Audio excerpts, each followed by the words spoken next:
Let me just say a quick word about LICC. LICC was set up in 1982 by John Stott, and it was set up to help people make a difference wherever you are.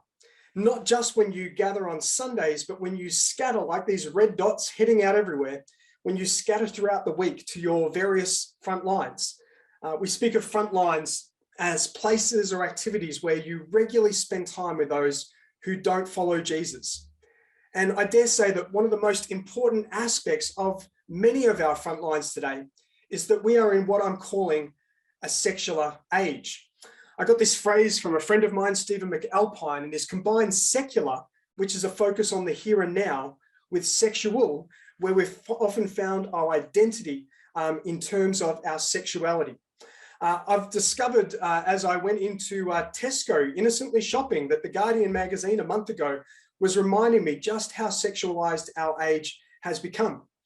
Our context is thoroughly sexualized. It shapes our children's education, our university disciplines, our policy and practice in our workplace. It's often moved from the bedroom to the boardroom. And our technology and online viewing habits are encountering rampant porn. Our relational patterns are shaped by this. Our Christian communities are often splitting over our stance to various LGBTIQA+ issues and so much more. So we desperately need wisdom. I've defined Sexular as a context in which not simply we talk about sex as a good, which we'll speak about shortly, because it surely is a good, but where we are literally fixated upon sex, our identity, our orientation, our action, and it reshapes most aspects of life. And that's surely this age. So how do we respond in this context? Well, Uncle John would say, listen, start by listening. I love this quote. It says that every true disciple is a listener. One of the most important and much neglected ingredients of Christian discipleship is the cultivation of a listening ear. This is a strong line, but he says bad listeners do not make good disciples. So we need to be quick to listen. People prefer to shout at one another than to listen to one another. And haven't we seen that globally, whether that's war in Russia and Ukraine, or whether that's debate over sexuality, for instance. We often want to shout rather than listen, yet only when both sides are willing to sit down together, put aside their prejudiced positions and listen, does any possibility of reconciliation emerge. And that's what we're hoping to do in this gathering tonight. Now, you might find it a little bit strange calling it a wisdom lab. So let me just put first things first to set the scene of what this is as an event. First thing I want to say is that the language of a wisdom lab hopefully connotes to you a place to converse, a place to experiment, a place to practice, to build, so that we can do well in here what we need to do on our front lines when we're representing Christ in the various places where we live, where we learn, we work and play, we shop, we serve. That if we don't practice well in here, then how are we going to be a positive voice out there? So that's one of the first things, that this is a place to practice. Now, I absolutely recognize that there are significant debates going on right across churches and different denominations. For instance, in the Anglican Church at the moment, the Living in Love and Faith discussions are ongoing. And I know that there is a lot of polarization. And I'm not in any sense undermining the necessity of a meaningful discussion, even at points debate. But I want to tell you that this event tonight is a shift from church fights and in-house or intramural debate to frontline culture. Our focus is not how do we debate inside the church. Our focus is how do we winsomely represent Christ in these places with our neighbors and friends who don't know Christ. So that's the focus here. So you may be wanting some discussion of what should be the church's position on X, Y, Z. That may come up at points. But that's not the primary emphasis of this night. Just want to be clear on that. Second thing is I want to shift from dogmatic position to conversational process. Now, I don't at all mean that your position on issues doesn't matter. That's not what I'm saying. And I do want to be thoroughly biblical in the way that we approach things. But often what we've done is we've so entrenched ourselves in particular positions that all we do is fire across lines at the other and never actually learn how to sit, how to listen, how to chat, how to dialogue, how to discuss. And what you'll find tonight, some people have said to us, they've been waiting for LICC to finally declare a position on this. And it seems that multiple groups want us to side with them. And I'm going to disappoint all of you tonight because that is not my goal.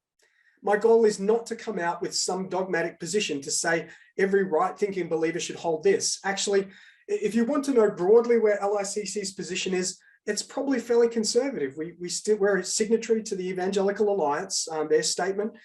So typically we have a fairly orthodox position as a group, but our purpose as an organization is not a denominational watchdog. Our purpose as an organization is to make for the conditions for healthy dialogue so that we might each become wiser. And so what that means is I've intentionally drawn together a range of people. I can tell you up front that all four of us as presenters have significant differences in the way that we see this issue. And I think that actually makes it a better conversation. Because if I'm only talking to my reflection, I'm not going to grow. And we actually desperately need to learn how to dialogue across difference. And so we're trying to model that for you tonight and engage you in that so that you might reflect on how can you be a better agent of reconciliation in your time and place. If I could say too that it's very easy, particularly in a Zoom format, to take offense. All of us, I'm sure right now, if I was to go through a transcript of what I've said, I would probably wince at about 5 points already because there's a free form to the kind of conversation here and I can't get those words back once I've said them. So what I'm asking for tonight is grace for each of our presenters and for each other. It's hard to get our language right, and sometimes we disagree with ourselves, let alone disagreeing with a neighbor. So let's not partner with the enemy who wants to divide, kill, destroy, steal. How about instead we go from taking offense to offering grace-filled prayer, that we might be beautified as Christ Church. And towards that end, I've asked the first of our presenters, Christine, if she would lead us in a prayer. Then I'll do a little bit more setup, and then we'll get into the first of our speakers. So Christine, would you like to lead us in prayer now? So I wrote this poem about Thomas because he was somebody who said, I'm not going to believe something just because everybody else says it's true. And that seemed like quite fitting for sort of some of the things we'll be discussing this evening. So I'll just read this short poem by way of a prayer, and it's called A Sonnet from a Modern Thomas. O Lord, you know exactly what I need. You see me from afar and search my heart, discerning what will quench my mind's unease. But give me more, a cup that overflows, a basket that cannot contain its loads, that when I speak beyond all fear. It's not that I would leave my reason or would be coerced in my confession, nor do I believe that you would want such things. So give me plenty, for I want to give, and lead me gently as I look to live and speak and act and share my hope in you. Pour blessing upon those who have not seen, and courage upon all who have believed. Amen. Thank you, Christine. Beautiful prayer. Hopefully you've had the chance to read some of the blog pieces that have led up to this event.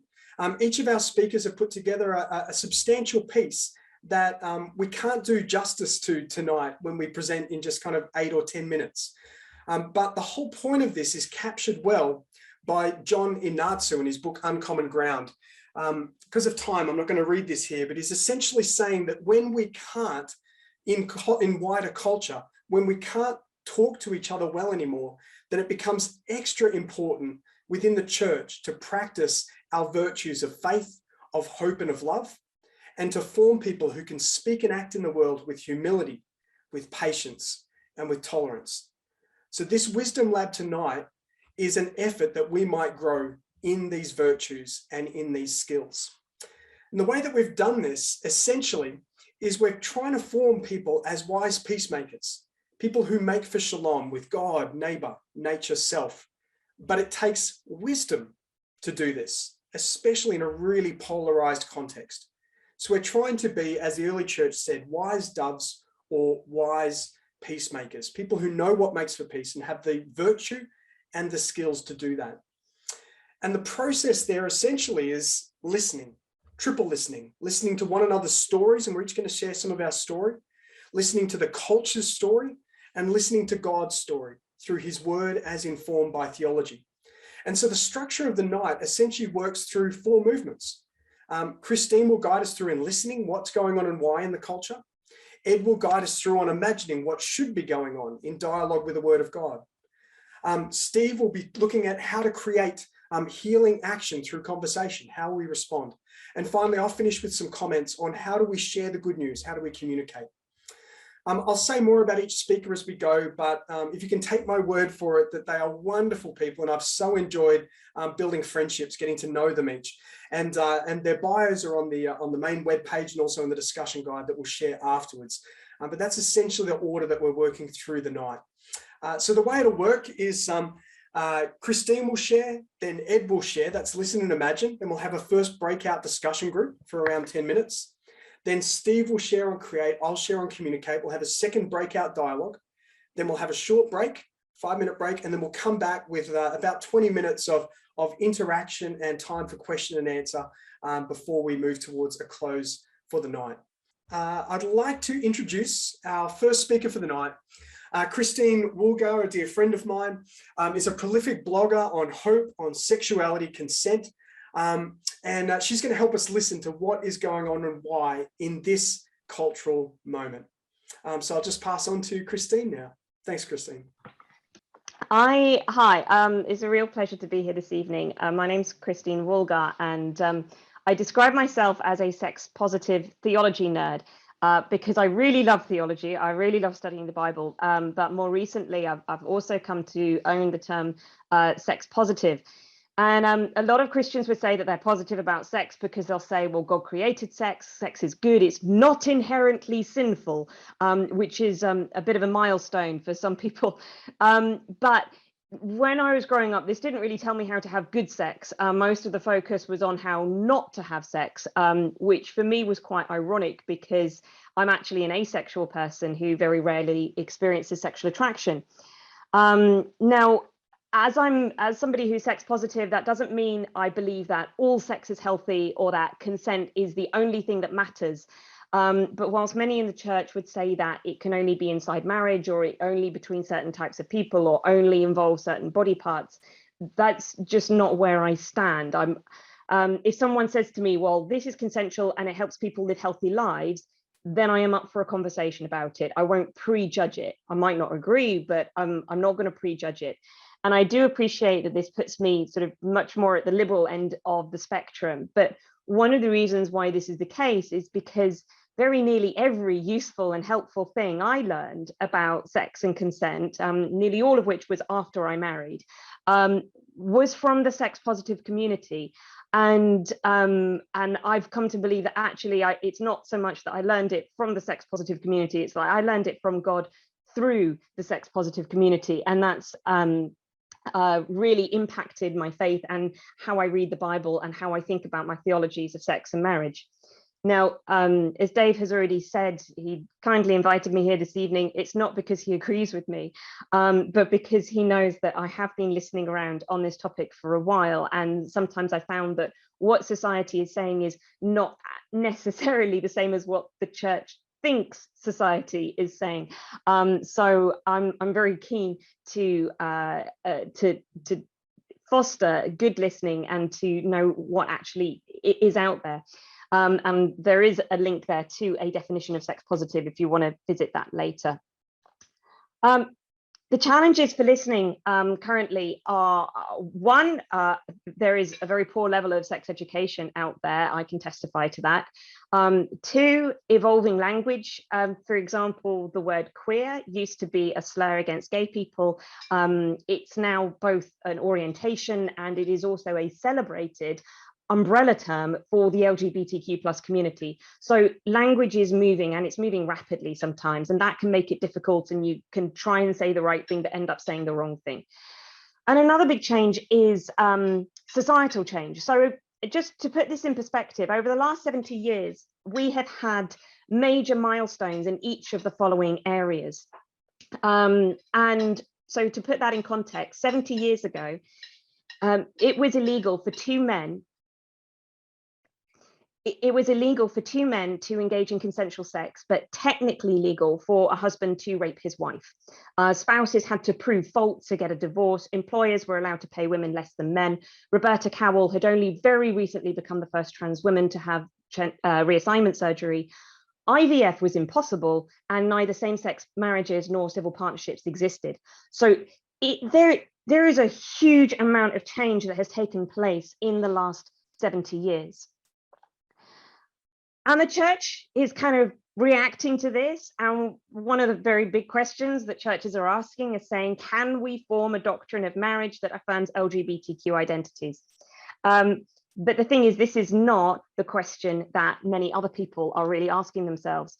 In society, the debate right now is about sexual expression and sexual ethics outside marriage, outside monogamy, and outside the bedroom. And so and in that context, the picture that Dave shared earlier, it doesn't surprise me very much.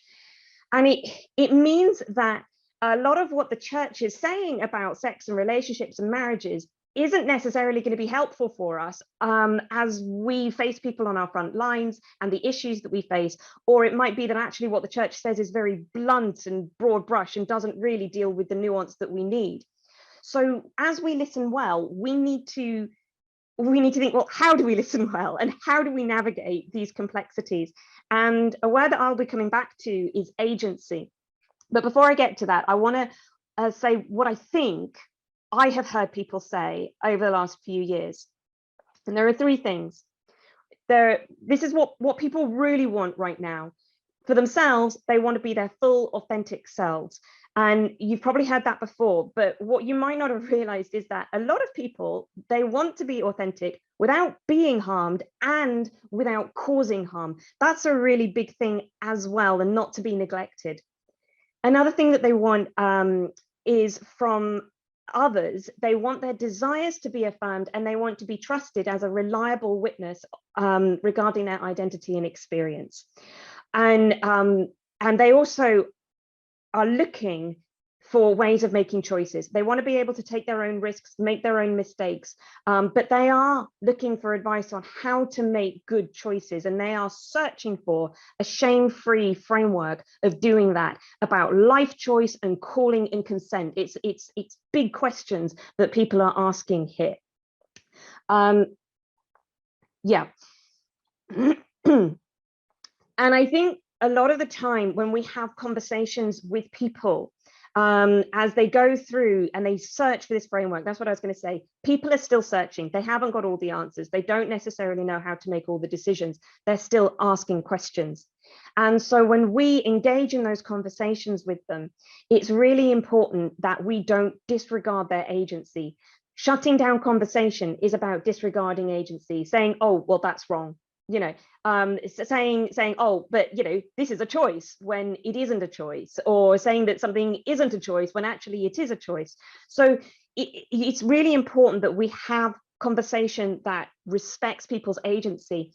And when you believe that you're smart or you're morally superior than someone, then it's very easy to just shut people down. It's very easy to use labels about, oh, well, you can't make good decisions. I know what's good for you, but you don't know because, well, you're confused, or you're immature, or you're naive, or you're indecisive, or uncommitted, or selfish, individualistic, fallen, damaged, brainwashed, corrupt, depraved, even demonized. Okay, these are words that have come out. And when you tell people that their agency is broken in some way, usually you're wrong. But even if you're right, it isn't kind, and it doesn't foster a desire to change. So in terms of listening well, what we really need is humility, gentleness, respect, and this posture of coming alongside people, helping them search. And when you are really in a humble place and you're really listening, that means you're going to be open to being changed by the search. You might actually come out of it a different person. You can respect a person's agency without agreeing with them, but you can't respect a person's agency by trying to overwrite it with your own. And so this is why I think agency is a real key to listening well. And the best part is when we get it right and we do respect other people's agency and they feel it, that is one of the most powerful forms of witness that we can give. And if you do go and read my blog, you'll see an example of when I very much disagreed with the decision that a friend of mine, Amy, was making. But I really affirmed her agency, and we have been fantastic friends since then. So that was what I wanted to say. Thank you. That's wonderful, Christine. Thank you for starting us off for the night. And as we said, there's many points of agreement, but there'll also be points of disagreement. The whole point, though, is learning to chat with people, to listen, engage with people who hold a range of views, because that sets us up well also to listen to our neighbours, who often have radically different views and practices to where we're at. So let me just share my screen here again. And, Dave, can I just say very quickly, sorry, somebody asked, what do I mean by agency? And yeah, sorry, and I meant to say this, agency is our capacity to make decisions and to be autonomous beings. And it's one of the ways in which I believe we are made in the image of God, but it's about our decision-making process, our thinking process. Yeah, sorry, thank you. No, that's great. That's really helpful. I'm glad you picked that up. So we're going to move now to our second speaker, Ed Shaw. Ed heads Living Out. He's the ministry director. He's also the pastor of Emmanuel City Centre Church. And Ed is going to help us imagine this issue of being in this secular age, to place that within the big story of God's mission in the world. Thanks, Ed. Hey, good evening, all. It's great to be able to join you this evening by the power of Zoom. And I join you as somebody who is a minority within a minority, in the sense that I'm a Christian who happens to be gay, happens to be same-sex attracted. And because of that sort of minority within a minority status, I've had, I reckon, thousands of conversations around sex and sexuality and relationships and marriage and all the other experiences we're touching on this evening over the last 10 years in particular. And I found that in those questions, in those conversations, there are two questions it's been really helpful to ask and to answer myself, as we seek to understand other people, as we seek to listen, as we seek to be changed by our interactions, particularly with other Christians. The first question I'm going to sort of highlight really briefly. It sort of is building on some of what Christine said. The second question I'm going to sort of look at in a little bit more depth. I found in conversations with people, one of the best questions to ask them is this: what do you want? What do you want in life? What do you want in relationships? What are you looking for in somebody else? What are you wanting from a sex life? What do you want? And I agree so much with Christine that people today are wanting three things. The three things she mentioned just a few moments ago, I've sort of, in my article, sort of expressed them in a slightly different form, but agreed with her analysis that people today are so often, when I speak to them, when they express to me what they want, they're wanting integrity, they're wanting empathy, and they're wanting advice. And in all the conversations I've had, I've seen those three things pop up again and again and again.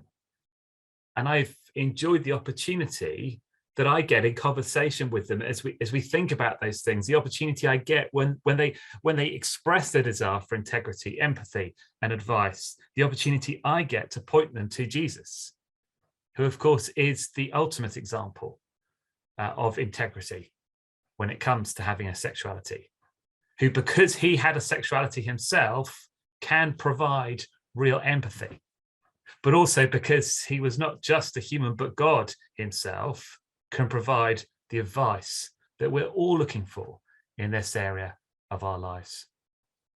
So integrity, empathy, advice. So often what people say in response to the question, what do you want? Really open question that I so often ask people when we're talking about these things.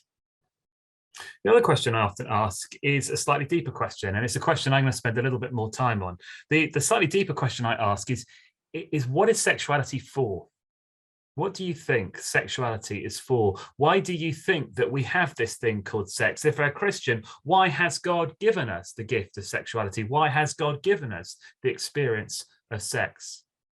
I found that so often, if I want to have a life-giving conversation, so often if I want to have an empathy increasing conversation, going, as it were, to the big picture, I'm not concentrated on same-sex marriage or experiences like that, but going to that big question has been so much more helpful. What do you think sexuality is for? What do you think sex is for? And I guess if we ask that question, we'll always find a range of different responses. The church in the past has stressed the importance of reproduction in answer to that question. Our culture today stresses recreation as the answer to that question. What's helped me personally, and the answer I pass on if I'm asked to pass on an answer, are much bigger and much deeper than that. When I'm asked the question, what do I think sexuality is for? These are the two answers that I give, that I point people towards. First of all, sex and sexuality exist to help us feel God's love for us. Sex and sexuality exist to help us feel at a deep level God's love for us.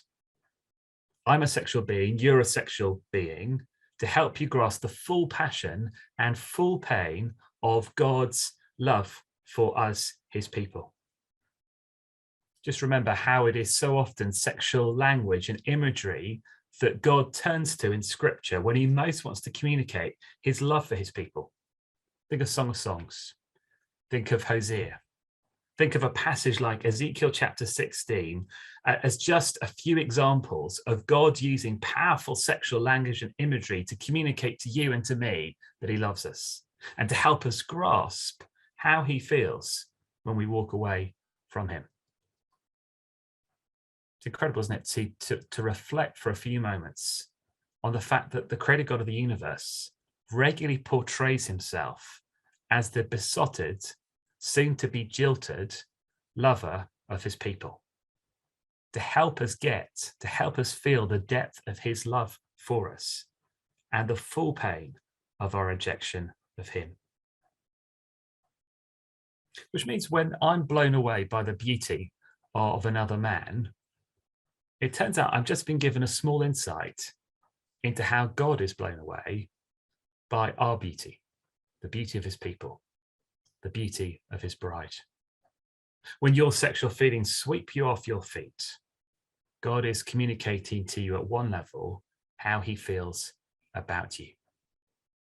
Sexuality exists to help us feel God's love for us.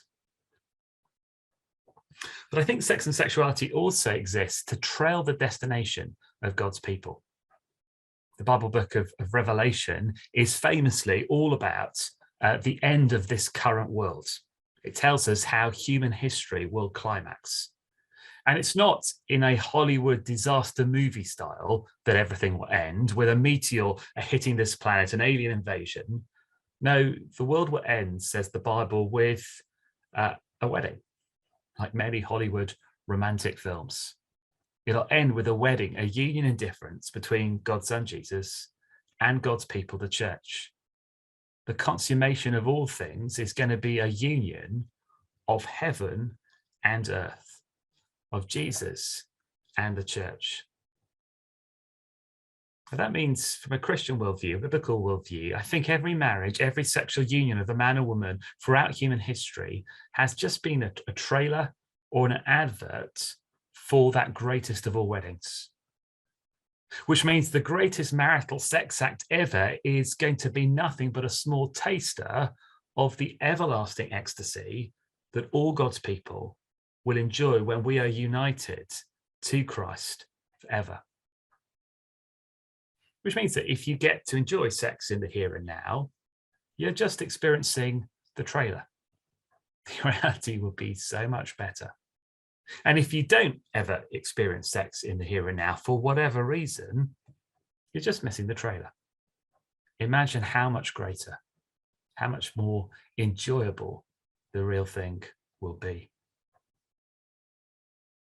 That is why I think from a Christian worldview, human beings are sexual creatures. That's why the joy of sex exists. Yes, it is about reproduction. Yes, it is about recreation.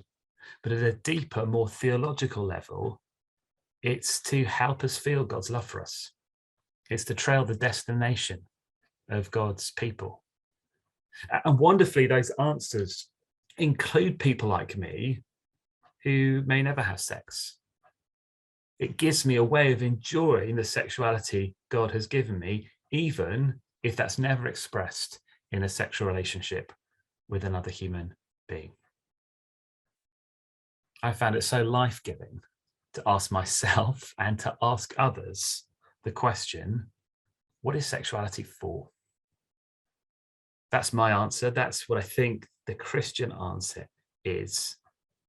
But sharing that answer and hearing other people's answers has been the best way of having a conversation, and in particular, the best way of understanding why we so often disagree about the rules or what is right or what is wrong. Because our answers to the big question, what is sexuality for, are so different.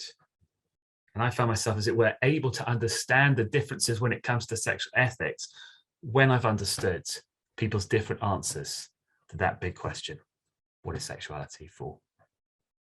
So next time you're in a conversation with somebody on your front line and you're coming near these topics of sex, relationships, marriage, gender, ask them what they want and use that opportunity to point them to how Jesus meets all our needs, all our desires. Ask them what they think sexuality is for. And if you get the opportunity, allow you to take the opportunity. Point them to how sex helps us grasp the gospel most of all. Thank you. Thanks, Ed. And I appreciate also sharing a touch of your own story. In the discussion guide that'll be available afterwards, there's links to some of your work with Living Out, and that's most helpful. I appreciate that you're speaking from a point of integrity in this yourself, trying to seek after Christ. So thank you for sharing. So our next speaker is, if I just get my slide up there, is Steve Elms. Steve is the pastor of Bookham Baptist Church, but Steve's had extensive experience guiding conversations around sexuality, faith, the art of conversation, which is his book title. He's done a few different books in this space. But I'd like to welcome Steve, who's going to help us learn how to create healing action through conversation. Thanks, Steve. Thank you. Hey, it's a real privilege to be here, part of this conversation. And it's conversation that I want to really focus on right now. Conversation as a shaper of Christian character and Christian community, but also a gift that we bear and bring to the world wherever God has us in the world. I have a favorite author, Eugene Peterson, who says this about conversation. It's part of a sermon where Peterson is thinking about Christian growth and what makes for Christian growth. And he holds out conversation as one of those particularly helpful gifts. Conversational language, writes Peterson, is often not noticed, or if noticed, not taken as seriously as its sister languages. Preaching has pulpit and sanctuary to dignify its authority. Teaching has lectern and classroom to spatially define its task. But a conversation takes place informally, anytime and anywhere, with no one officially in charge. I love that. Peterson's putting conversation alongside preaching and other means by which we learn and grow. I want to show you now a picture. It's actually a screenshot from a YouTube video. This is Voices 8. They're an excellent kind of vocal group. Right now, they're in this video, they are singing the Paul Simon classic 59th Bridge Street song, or Feeling Groovy, if you prefer. And there was something about this group in their setting that kind of represented something for me about those gifts that actually shape the people of God and gifts that then are taken into the world. Creed catechism, and conversation. Creed being that kind of thumbnail of our big story, the big story of redemption.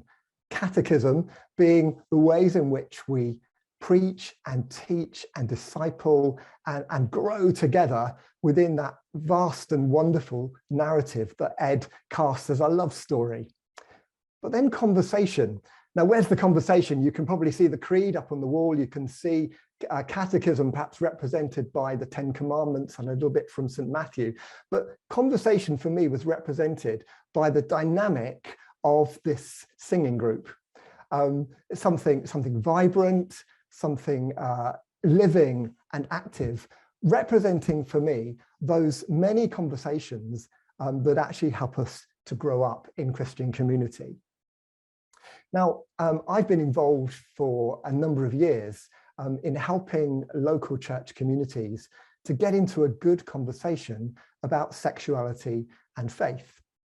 Whenever I go to a leadership team or a whole church context, I always take the first hour or so to pose a question and work with it. And it's this: how can we have the best conversation about this issue, which is contentious? And we explore stuff, we think about authority in scripture and our interpretation, the task of interpretation. We think about the Spirit who guides us into truth as we come together.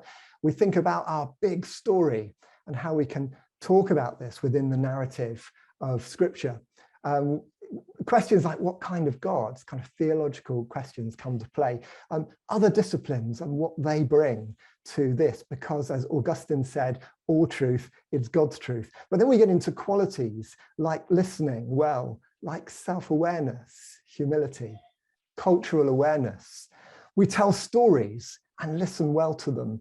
And above all, there's the emphasis on love undergirding us in these things. Now, I say we spend time on this, and then we seek to practice those things in the way we relate to one another in those conversations. Now, I have just put a picture there, an image of our church, or the sanctuary of our church. And that's just to prompt me to tell you about the conversation that's gone on over quite a long time around sexuality and faith, and particularly thinking about how a local church might welcome and give room for discipleship for those who are same-sex attracted, whether single or in a couple, and how we would do that well. We, some time ago, actually did a bit of research together as part of a dissertation that I was writing, where a dozen people representing different viewpoints on these issues came together to talk over quite a long period of time. And we then came to the church meeting to report in to the church meeting and actually commissioned that little bit of work. And what we brought to the church meeting was warm stories of having related so very well to one another. But we also reported that we couldn't see that we were going to resolve our differences anytime soon. And that at a certain point in our time, we reached that kind of impasse. And so what do we do now? But what the group then saw was an opportunity. And this was articulated to the church meeting along these lines, basically saying that we need to find a way of holding our differences in a creative tension that actually gives space for everyone to find and follow Jesus. And in respect of, let's say, a same-sex couple coming into the church, how might we give them room to work out holiness for themselves within the support of a community holding its difference well? Now, that was what the group brought. That inspired me at some point to write a story about a same-sex couple who came into a church that was in deliberation about sexuality and faith and were kind of interrupted by a pastoral reality, and actually sought to work out together how to give that room, or I might use Christine Word's agency, to make their journey within a supportive community that was holding its differences in good tension. I've written that up actually in a small book called Beautiful Endeavour, which is a resource book to the church. And if you want to know more about that, then you can get yourself a copy. But I need to move right now out of the sanctuary. I wanted to spend a little bit of time thinking about how we learn the art of conversation within the church community. But I believe that is so that we then have gifts to bring to all the places that God will send us. We are shaped in order that we might serve. And so I've got an image there of our formation. Here's another image of formation, which kind of suggests more the going and the going together. Now, I want to tell you just one story about my wife, who his name is Sarah, and she is a teacher in a school, and she teaches, or rather leads, the PSHE department. That's Personal, Social and Health Education. Now, every now and again, Sarah will find herself in conversation with a Christian, another Christian, and who, when she finds out what Sarah does and what she teaches, will kind of sigh heavily. Yeah, that must be quite difficult, because don't you have to kind of really promote all kinds of lifestyles and pretty much, you know, promote the LGBT plus agenda. And Sarah, as I say, Sarah kind of gets quite deflated by comments like that, because when she thinks about her work, she has very different kind of emotions. She will look at the PSHE courses, and in particular, the relationship and sex education component of that, and see something else going on. In essence, giving young people what they need to make really good life decisions, to choose safe, nurturing, respectful and life-giving relationships, and to grapple with issues that pertain to that. And she sees that as a very positive thing. And what's more, very resonant with the gospel, with the kingdom of God. Now, that's not to say that she doesn't see challenges and difficulties in trying to create a learning environment when there are sometimes materials being offered into schools. There are sometimes kind of some approaches that are kind of pushy and kind of do want to push an agenda rather than create that learning environment. So Sarah has to try to kind of balance things a little bit and sometimes challenge and sometimes look out for stuff that isn't as helpful in that approach. Now, I just mentioned Sarah's vocation. I could, everybody here, everybody present will have their own space where God has them, their own calling, their own vocation. But I would suggest to you that always we need to be able to do two things as we seek to engage positively, to be in those conversations that we've learned to do well within our workplaces and with the people that we know and love and meet. We need to be able to see or feel what resonates with the kingdom of God and celebrate it. We also need to be able to sense what's dissonant, what actually doesn't resonate, and what might kind of move towards idolatry. And it's doing both of those things on our front line that I think is a helpful gift to the world. And so we bring our credo, our learning, and the art of conversation into the places that God has us. Now, I'm going to kind of pull in really soon. I just wanted to leave you with just a little bit of wisdom from David Bosch, who wrote a tome called Transforming Mission, all about mission. And at one point he says this, and I'll paraphrase this rather than read it to you, that very often we can think in terms of God, or by his Spirit, being on one side of a discussion or a debate. And David Bosch wants to venture the idea that perhaps the Spirit is to be found in the encounter. Thank you, Steve. Thank you. That's a really rich thought.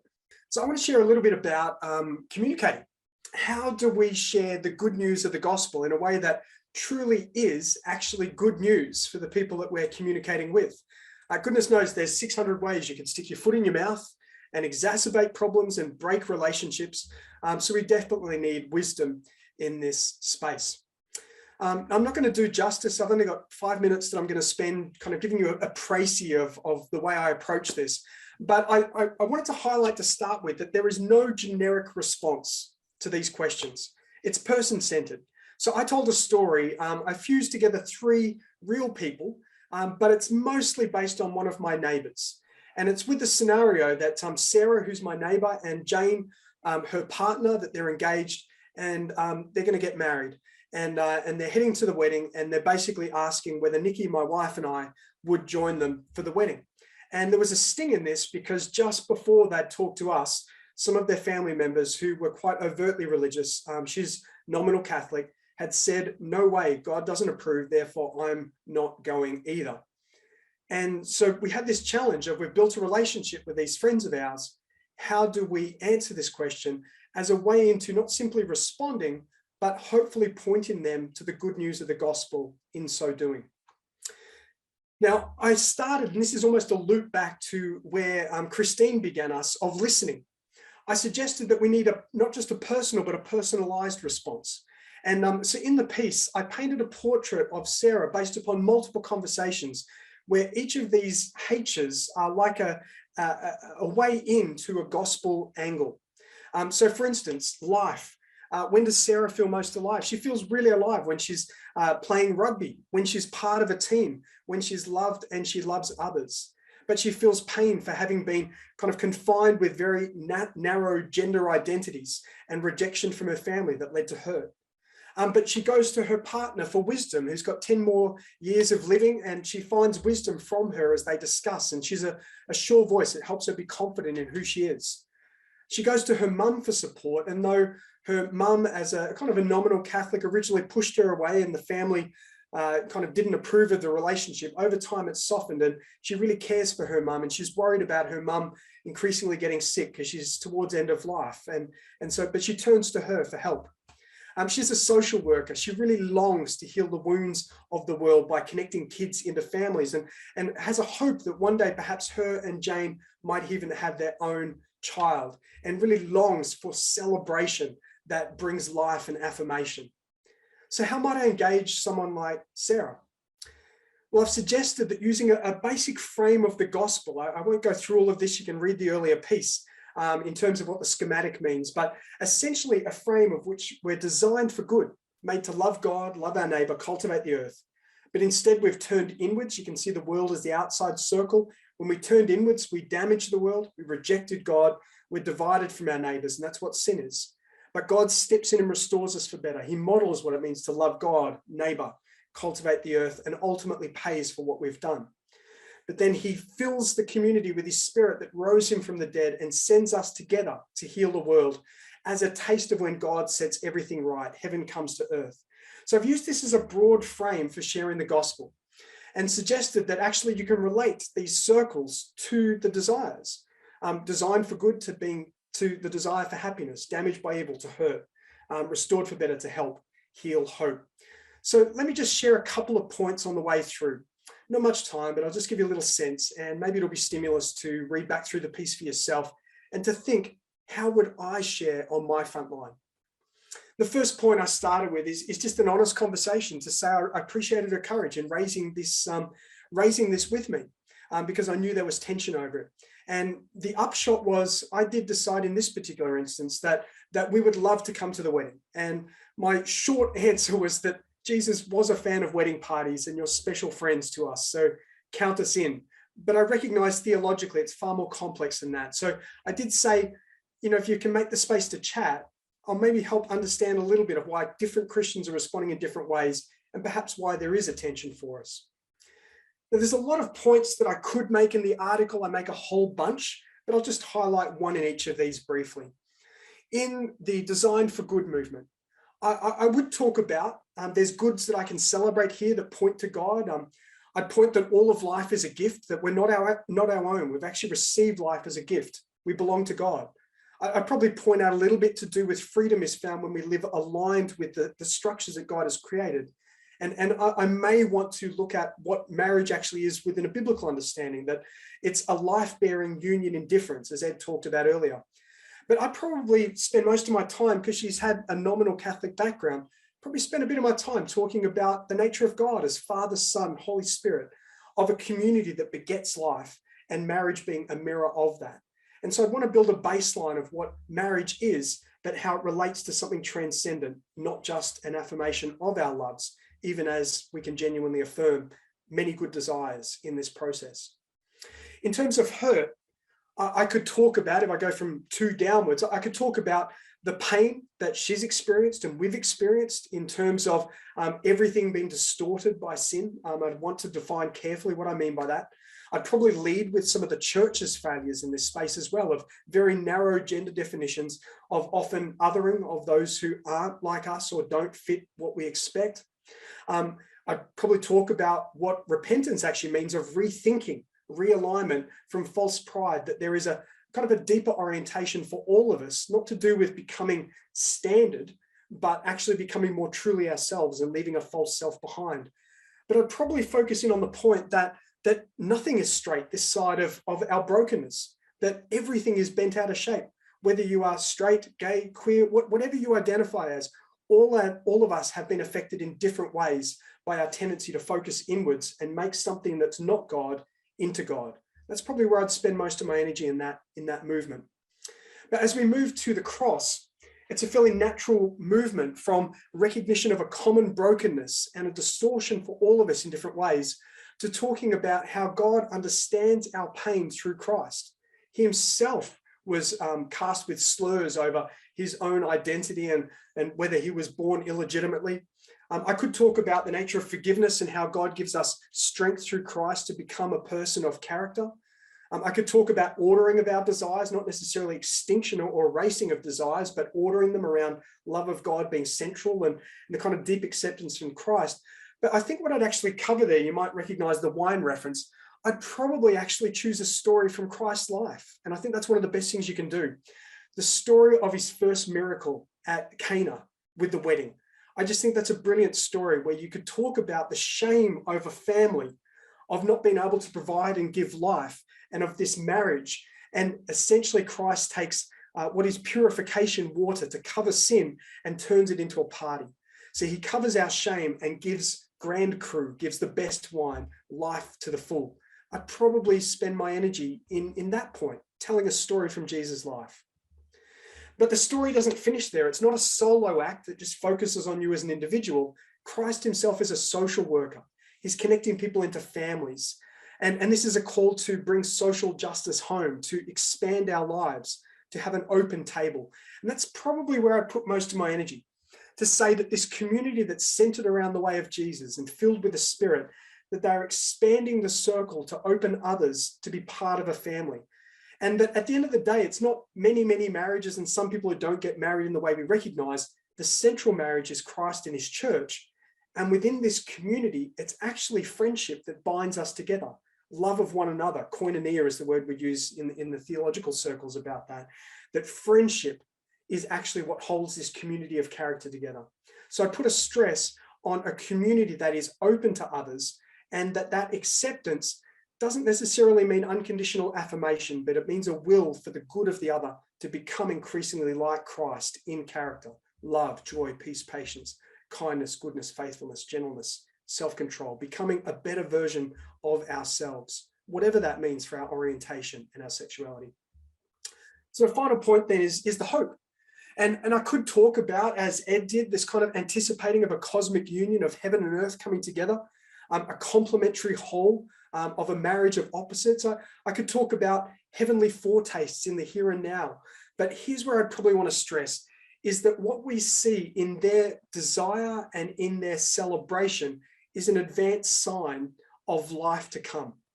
And it may not be entirely the way we would recognize, but I can genuinely affirm whatever I see that is true, good, and beautiful in their relationship, even as there might be some differences, some concerns, and even a recognition that we all struggle with sin in various ways, but a call to celebrate what is genuinely good within that relationship as an opportunity for further conversation. So that's probably a bit of a précis of how I might respond. And so just to suggest at the end there that this is prayerful throughout, this is prayerful preparation. I wouldn't say all these things. I'm relying on the Spirit to give me a sense of what I might say that's timely. And that might be just drawing from one story of Jesus' life. But I hope that's given you a sense of perhaps how you might be able to tell good news in a way that makes sense to your particular neighbor, whatever their identity and practice. Essentially what we have now is the next 20 minutes or just shy of that. We're going to have a chance to chat together. We've got a few of your questions have already come up where you might want to raise something. And again, in the process, we'll try and demonstrate this listening to culture, listening to one another, and listening to the Word of God. So I might stop sharing my screen there just so that we can bring the other people into spotlight also who have been sharing with us tonight. So if we can just chuck them in there, Andy, that would be fantastic. And let me just bring up on my screen the questions. I'm getting a few of these sent through to me, which is very helpful. So I think what we might start off with here is there's a question here for Christine, unless this question is from Christine, in which case you can tell me in a moment. But it just says, you say sexuality and sex. Is this your question, Christine? I think the question is actually for Ed. I'm interested. I think Annabella put in a thing saying, no, that's not for Christine, that's for Ed. No problems. Well, I'm going to ask it anyway to Ed. Ed, we did start to discuss this a little bit earlier, but the question was, what is the good news for those who are asexual or disinterested in sex? Because you talked about sex being a way of feeling God's desire. So I wonder if you might lead us off with some questions there. Well, I think, different people who are asexual will probably answer this question in different ways. I've had one conversation which was really helpful with somebody who described themselves as asexual, and we just ended up sort of recognizing, or they ended up helping me sort of understand that although they might not feel the sexual desires that help them understand God's love for them in the way that I might, they do feel the lack of them. And they do see the effect of those desires on other people that help them to begin to understand some of these things. And that was just one person's perspective on this, one really helpful conversation I've had in the past. Thanks for that, Ed. Christine, did you want to jump in there as well? Because I know that you're coming from, there's some similarities, but also some differences in the angle there. What would you say is the good news for those who are asexual? So I think that sex is a life experience that can be enjoyed just as many other experiences can be enjoyed, and you don't have to enjoy every single experience to understand yourself as a human being or understand humanity or experience God's love. So I don't think sex is the be all and end all, but I actually don't believe that the primary purpose of sex is to experience God's love for us or that. I think it is a gift. I think there are many gifts that God gives us. So I kind of come to that question from quite a different place from Ed, but I did feel like when people frame it as like, you have to have sex to know about this great cosmic reality, I feel very excluded by that kind of rhetoric. So yeah. So I can understand why the question was asked, because it happens quite a bit. That's helpful to acknowledge. And again, tonight, we're not aiming at uniformity. We're going to hear a range of different views. So I'm not going to neaten everything up. It'll hopefully be provocation, because the aim is for each person to think in their own context. How do you live? How do you share? But I do want to pass on to Steve here. A number of people have asked, how do you even start the conversation when there's awkwardness surrounding it? Whether that's within the church, but particularly on your front line, if you know that perhaps it's something worth talking about, and maybe they'd even like to, how do you get the ball rolling in that space of having a better conversation? Sure. I think that in the church context, it's a case of just getting going, and that can be helped by somebody coming to the church from outside to actually facilitate and get a conversation moving. That can sometimes just break it, so because people are just avoiding it or just not sure. So I would suggest that it's helpful to invite someone in, and I do a lot of that myself. Outside, I think it's got to kind of work within the relationships that we're forming, and relationships that hopefully are open to being able to see what's good and resonant with the gospel, the good news that we carry, and able to celebrate and praise God for that, but also to be available to, I don't know, to engage around the knotty issues. And so at some point, I guess in a friendship with someone who's gay, they're going to want to know, do you actually think that I'm doing something wrong? Do you actually? And I think we can dance around that. And but I would say that it's building the relationship to a point where you can have that kind of frank conversation. This flows on well from that. A number of people notice that we're talking about listening to the word, great. Listening to people on their front lines, great. But listening to the world, for some people, sounds like, isn't that what you're not supposed to do because the world is fallen? There's this question raised of world, and how do we listen as people who can both affirm what's good and genuinely discern what is not good? Otherwise, we're just seen as unconditionally affirming everything. So maybe if you want to jump in there first, Christine, and maybe then someone else wants to add to that. I think a lot of people out there have thought a lot on the subject, and they have a lot of wisdom to share, and they have a lot of perspectives, and they've got a lot of stories, and they've got a lot of data, and you can hear them and you can interpret that data and those stories however you want. You can make whatever theology you want from them, but they will have access to perspectives that you don't. One of the recommendations I gave was a podcast by Frankie Kootenai, very secular, lots of F words, some perspectives I don't agree with, but it's very interesting to hear these different views and to help me nuance my own view and think, well, why do I agree with that? And why do I disagree with that? And I've found that really helpful. So I do think you need to be choosy in what you listen to. Don't listen to everything. And if something messes with your head and just makes you feel horrible, stop listening to it. I listen to Frankie Kootenai stuff because I find it really helpful for me, and it helps me in my conversations. Yeah, that's helpful. I might, on a similar point, there was one question that was directed to me. I'll pick up.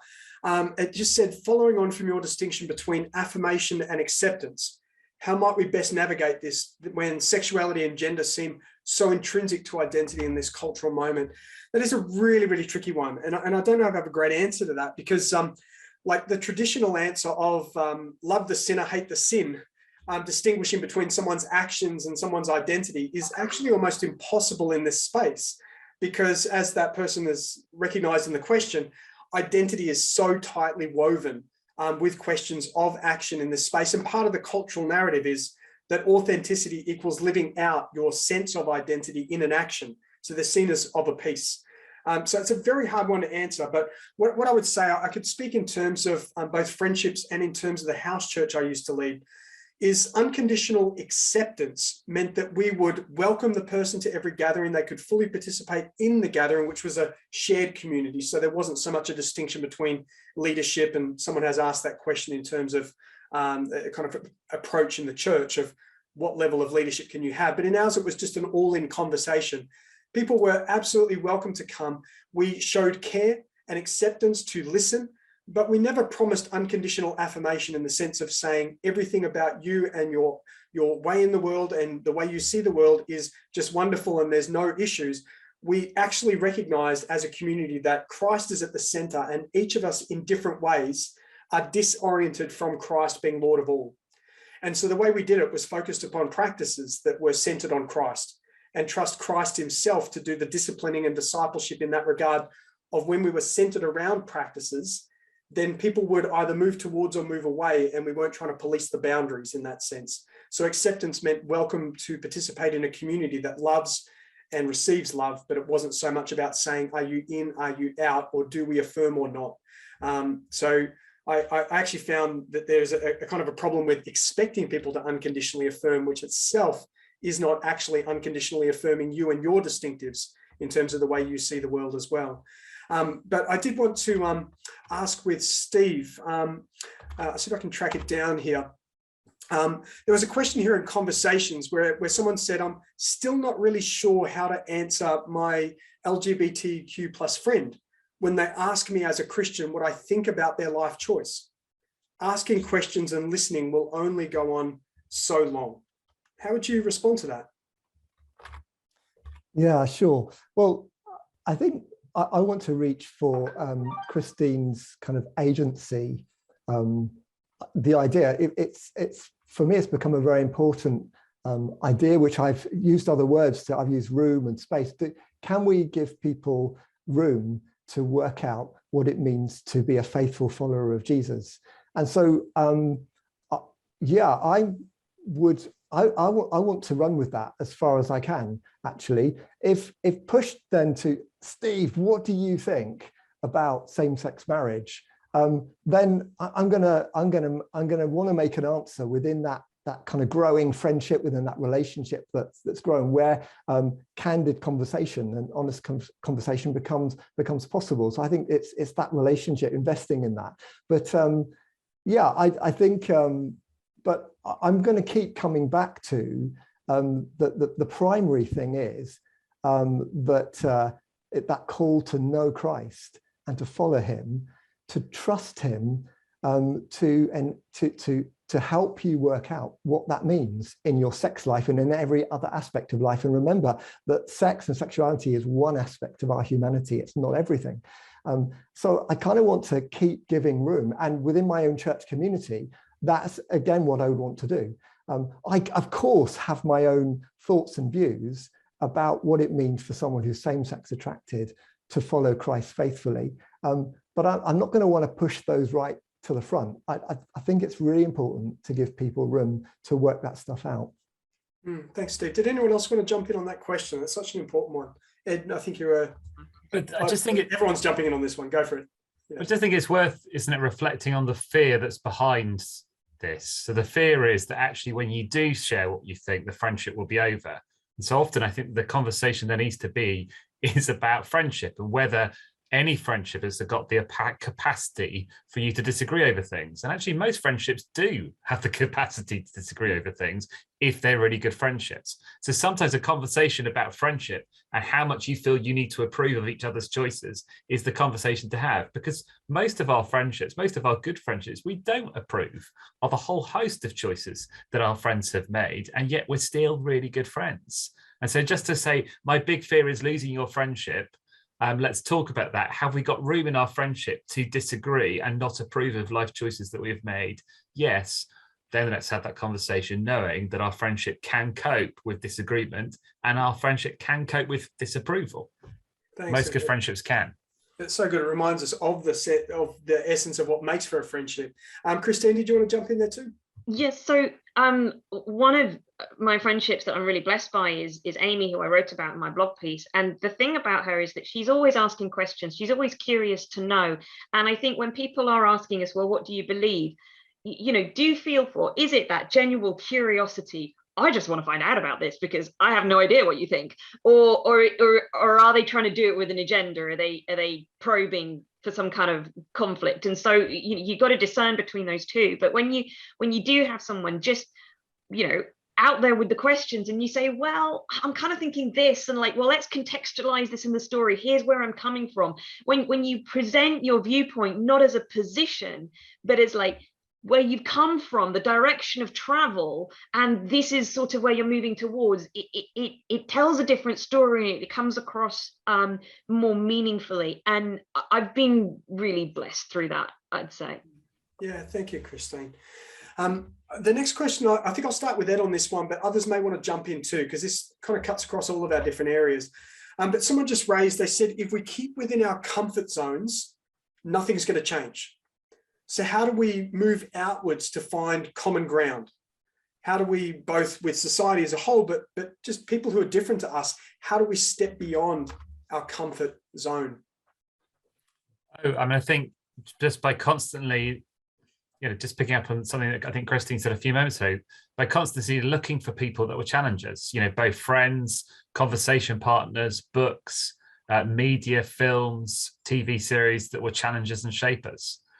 Yeah, again, I think in my blog post, I talk about watching Sex Education as a Netflix series, which was quite challenging and really helpful. And you know, Christine's good to sort of give us the opt-out clause that if it does us harm and we don't feel that it's good for us, step away from the challenge, and that's really important to hear. But I'm always deliberately challenging myself. I read as much gay literature as I can. I will watch the gay films. I will be interacting with leading gay thinkers and articles from very different viewpoints of mine, because I need to, because I want to constantly test whether I am believing the right things and acting in the right way.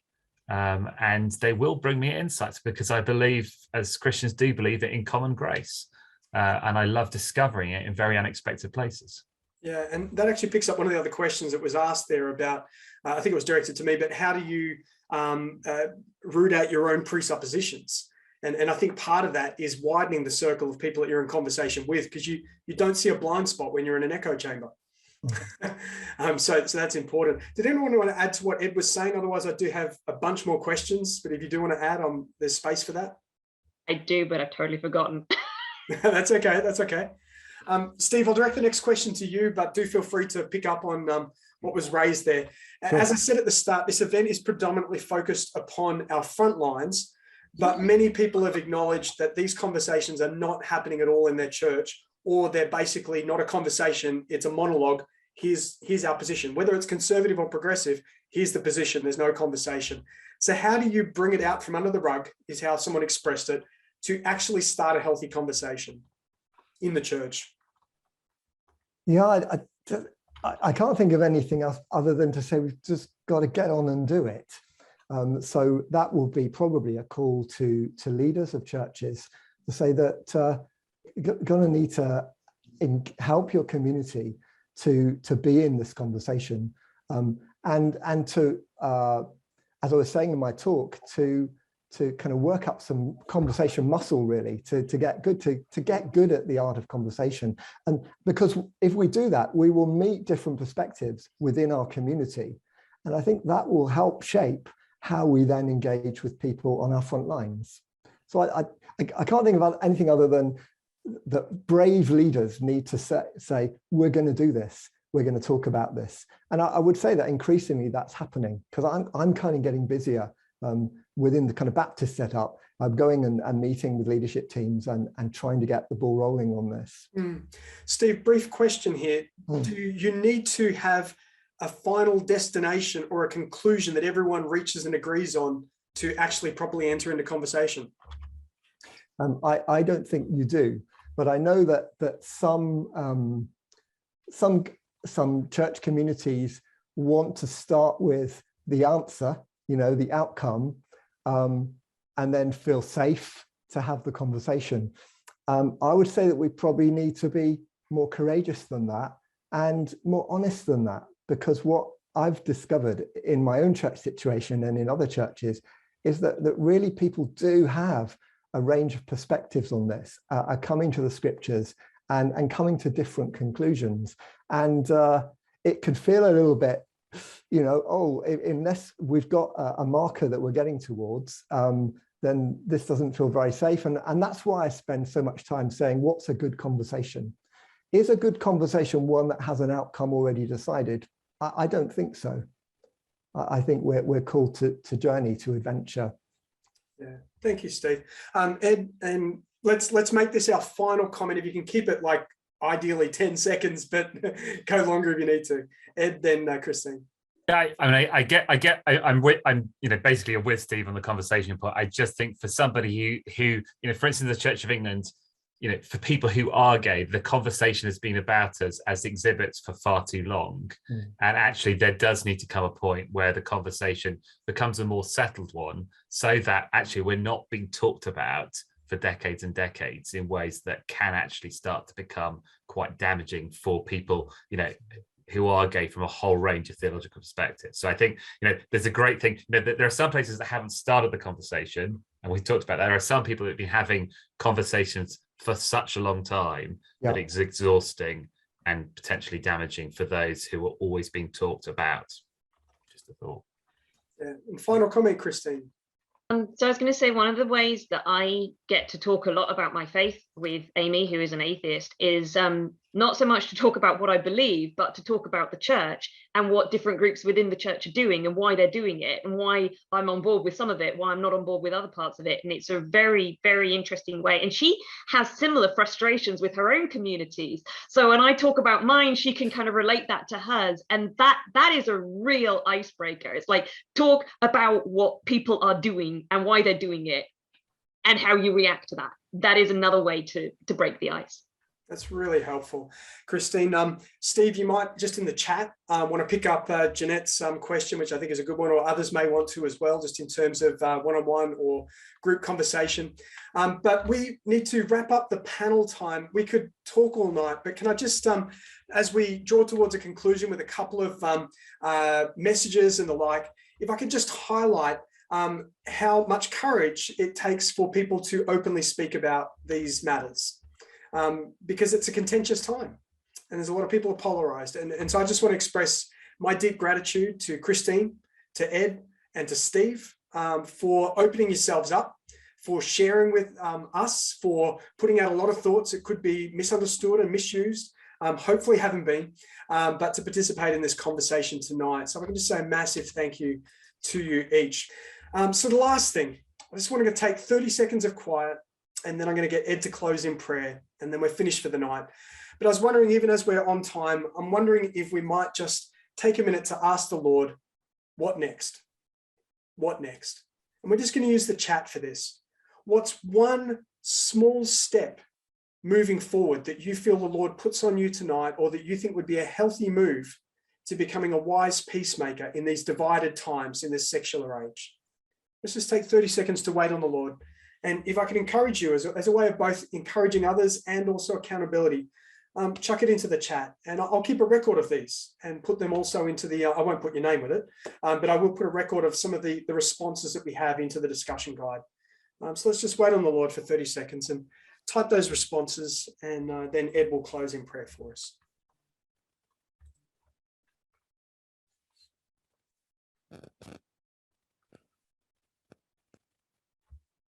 Thanks, Ed. This is one of the evening collects for the Book of Common Prayer. O God, from whom all holy desires, all good counsels, and all just works do proceed, give unto thy servants that peace which the world cannot give, that both our hearts may be set to obey thy commandments, and also that by thee we, being defended from the fear of our enemies, may pass our time in rest and quietness, through the merits of Jesus Christ our Saviour. Amen.